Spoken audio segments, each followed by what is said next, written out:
Olá, meus amigos e minhas amigas. Putin parece que conseguiu uma vitória esmagadora nas eleições presidenciais por lá. Mas não é uma vitória qualquer, estamos falando de impressionantes 87% dos votos. E isso em meio a protestos, não só na Rússia, mas ao redor do mundo, criticando o que muitos chamam de ditadura, que contribui para aprofundar a situação crítica da guerra na Ucrânia. E, claro, uma eleição que para muita gente já tinha resultado certo desde o começo. O Putin, em seu discurso de vitória, não perdeu tempo e foi rebatendo as críticas do Ocidente, dizendo que era esperado e que o objetivo do outro lado é conter o desenvolvimento da Rússia. Ele disse que a guerra na Ucrânia e fortalecer a defesa militar do país são as principais tarefas dele como presidente. E, gente, tem mais. Ele também tocou no assunto de um possível conflito direto com a OTAN, dizendo que nesse mundo moderno tudo é possível, mas que isso estaria a um passo de uma terceira guerra mundial, o que ele acredita que ninguém quer realmente que aconteça. Durante o discurso, ele também falou pela primeira vez sobre a morte do Alexei Navalny. Disse que havia uma aprovação para trocar o Navalny por prisioneiros russos no Ocidente, pouco antes dele morrer, mas que, infelizmente, o que aconteceu, aconteceu. Segundo o governo, a participação foi a maior da história, com 74% do eleitorado votando. Em meio a essa vitória previsível do Putin, a oposição tentou mostrar sua força também. Teve fila em várias sessões eleitorais em Moscou e outras cidades russas, com um chamado da viúva de Navalny para que as pessoas fossem votar exatamente ao meio-dia do domingo. Seria uma ação simbólica contra o governo de Putin. Mas é claro que as críticas ao processo eleitoral não vieram só de dentro da Rússia. Países como os Estados Unidos, a Ucrânia e a Alemanha se pronunciaram dizendo que as eleições não foram livres e justas. Aí a equipe de Navalny pediu para que as pessoas estragassem suas cédulas de votação ou escrevessem Alexei Navalny nelas, numa tentativa de protesto. A vitória eleitoral de Putin, com uma expressiva porcentagem de votos, independente de como esses votos foram alcançados, não é apenas um testemunho do seu domínio político interno, mas também uma afirmação da Rússia como um ator desafiante na arena internacional, resistindo às pressões e críticas do Ocidente.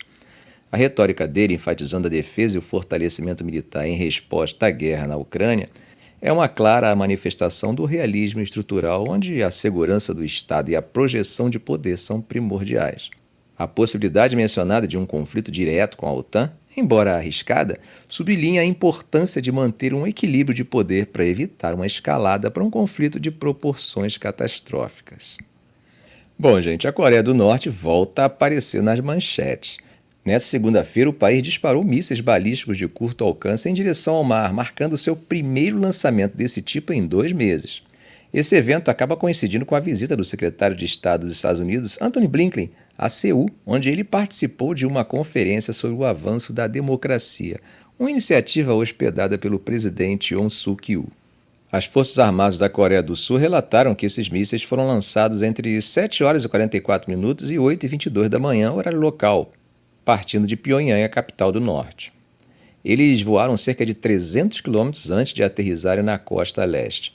A Coreia do Sul, é claro, condenou esse lançamento, dizendo que é uma clara provocação e informou que está compartilhando informações sobre eles com os Estados Unidos e com o Japão. Falando em condenações, o Departamento de Estado dos Estados Unidos não ficou atrás, expressou sua reprovação aos lançamentos por violarem diversas resoluções do Conselho de Segurança das Nações Unidas, além de representarem uma ameaça à região.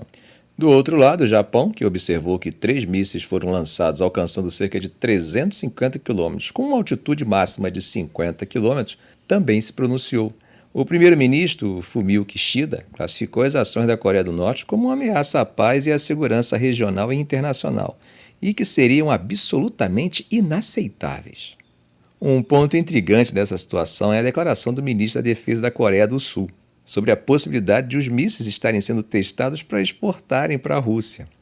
Isso é claro que adiciona uma camada a mais de complexidade geopolítica ao já tenso cenário. Shin mencionou que a Coreia do Norte enviou pelo menos 7.000 contêineres, a maioria contendo munições para a Rússia desde julho, para apoiar sua guerra contra a Ucrânia.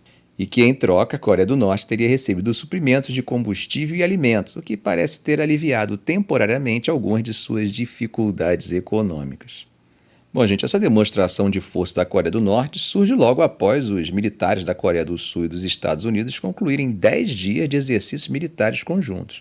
E para adicionar ainda mais tensão, o exército sul-coreano mobilizou forças adicionais em exercícios destinados a reforçar ilhas ocidentais próximas à fronteira marítima com o norte, um local previamente atacado pela Coreia do Norte em 2010.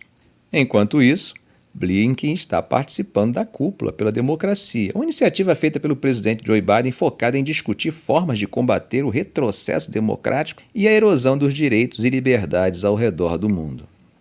Vocês devem lembrar que o último lançamento de mísseis balísticos pela Coreia do Norte, antes desse evento, ocorreu em 14 de janeiro, quando eles afirmaram ter disparado um míssil hipersônico de médio alcance usando combustível sólido.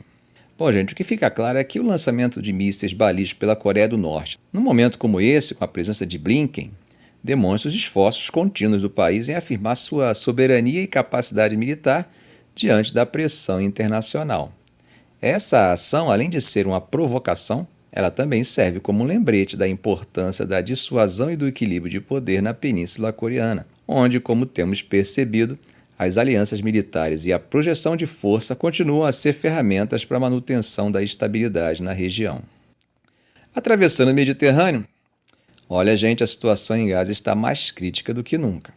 Já estamos falando de uma crise alimentar que superou os níveis de fome, e sem uma trégua imediata e um aumento significativo no fornecimento de alimentos nas áreas isoladas pelos conflitos, a morte em massa é uma realidade iminente.